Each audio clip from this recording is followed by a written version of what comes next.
What an amazing day yesterday. Reclaim the Line just took the country. It was amazing to see everyone out there. Sydney, the people were lined up down the road, the most I've ever seen. It was huge. We could hear people on the radio, the cops on the radio, saying, you know, when one of the people went up to them and said, how many people are here? They said, 10,000. And then later on, and this is a reputable source, he told me that he heard them on the radio. They were having a chat about how many people they thought, and they said 85,000. And I'm like, okay, that's not our estimate, that's the police estimate. I can't wait to see the drone footage and the shots of down the street. It was massive.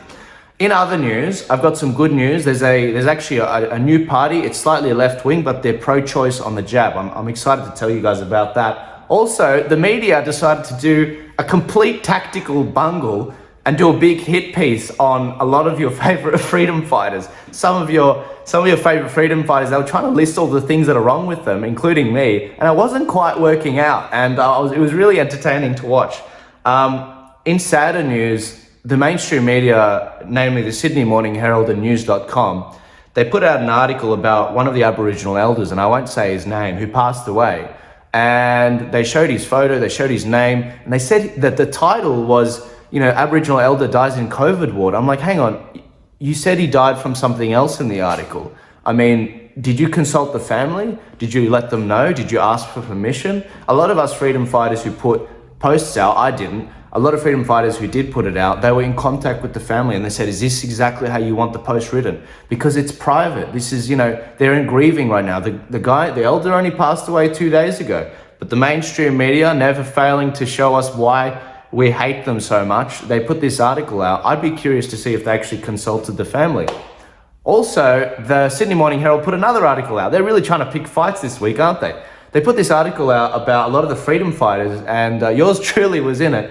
Of course, they picked the photo of me with the red hat on. You're gonna make me look as bad as possible. This is why I keep my eyebrows, because it's a good protection against them saying I'm a white nationalist. It's the stupidest thing. I actually don't have a drop of white in me. But anyway, they put this out and it basically read like a resume. Like, I should have sent this to Turning Point USA when I was trying to actually bring it to Australia. It reads like this: Joel Jammal, followers, YouTube, 12,500, Telegram, 31,000. It then goes from Oatlands, New South Wales. It's like, okay, thanks for letting people know we're somewhere near where I live. Christian conservative with right-wing political agenda. Ooh. Right-wing political agenda, that's evil. Okay, Nazi over here. Charged with taking part in an outdoor gathering and leaving his home without a reasonable excuse to speak at a protest in July. Yeah, let's just ignore the fact that I'm a journalist, and let's ignore the fact that I was out there covering it and the police handed me the mic. How about that? Jesus, these people, we got to really fact check this stuff. They started a show called The Ark with Ricardo Bosi. Okay, whatever. What's the dealio? Has recently produced online content for Craig Kelly. Oh, these are all my sins. Ready?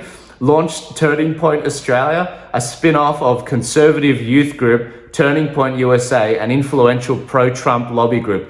Oh my gosh, and that's all it reads. Those are my sins. It's like, okay, guys, all right, look, you know what? You are really struggling for views. You're trying to get people to your channel. And your numbers were wrong. I mean, I actually don't have 12,500 followers on YouTube. I have 2 times that. I have a whole other account with 13,000. Actually, if you're gonna attack me for running Turning Point, you might as well add all the followers up together. It's 200,000.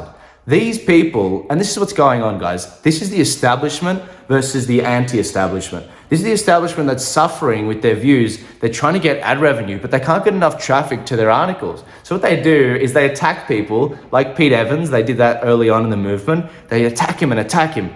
And they'd be trying to get all of his followers and whoever out of rage to share this article. And they would, and then they'd get ad revenue. Now, I don't care sharing your articles, guys, because I know that, you know, I'm getting more from this than you are from me. I mean, your smears don't work. My followers, they know not to trust you. And intelligent people that are aware of your lies, and they don't have the memory of a goldfish. They can see you're lying through your teeth. They can see you're trying to smear people, just like what you were doing at the Aboriginal elder. You know, to put it frankly, you know, you're a and I'm not afraid to say that, because you suck at your jobs. And when it comes to what's going on in the country, alternative media is the future. It's not you guys. You're doing a terrible job.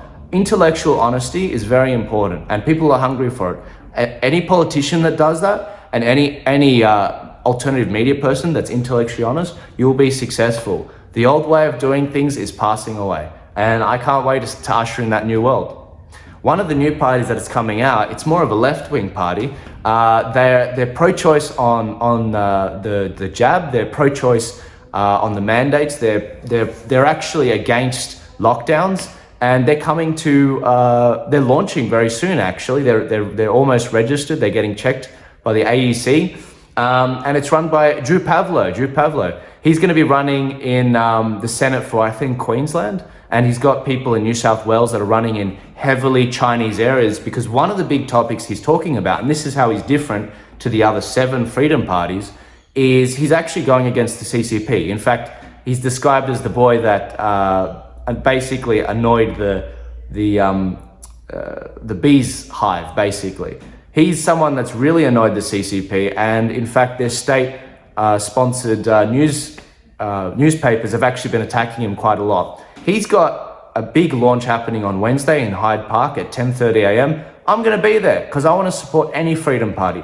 So now, guys, we don't just have 7 freedom parties. We have 7, but another one that's left-wing now. So that's amazing because it's becoming more and more mainstream.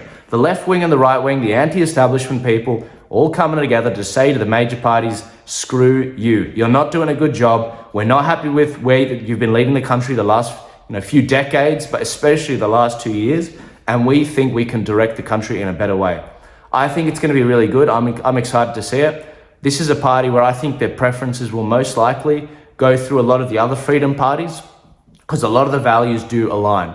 Now, if you're left wing, this might be an option for you. It's not my job to tell you where to go, but wherever you want to go, this happens to be someone that reaches the level of a freedom party. They agree against lockdowns. They agree against mandates. They agree against, they're pro-choice on the jab. What more could you want with this stuff? I think that this is excellent. I think this is really good. And I think it's another indication that things are getting more and more mainstream. Guys, I've got to pack this studio up. I can't wait to usher in the new studio, but I've got a big event happening this week in the house, and I've got to make sure this studio is all packed up. I probably shouldn't set it up again. Otherwise, I'm never going to get into the new studio. But I want to thank everyone that's been supporting me this year. It's been a crazy year. Have a break. I've got some more. I'm not stopping filming, but I want you guys to have a break. I'm going to be doing some more laid back sort of episodes.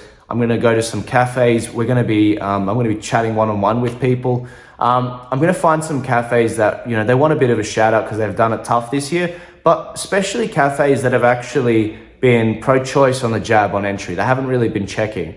And I don't want to incriminate anyone, but I do want to make it sure that we're supporting the businesses that we're basically supporting freedom and supporting us and our values.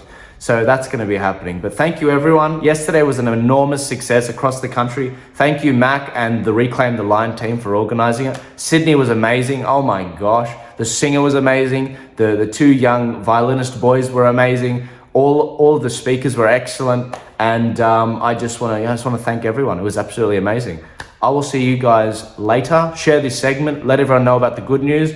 And let them know about the mainstream's bungle with all of this stuff they've been doing. If everyone shared this, I'm going to continue to make them angry, guys. Thank you so much. I'll see you later.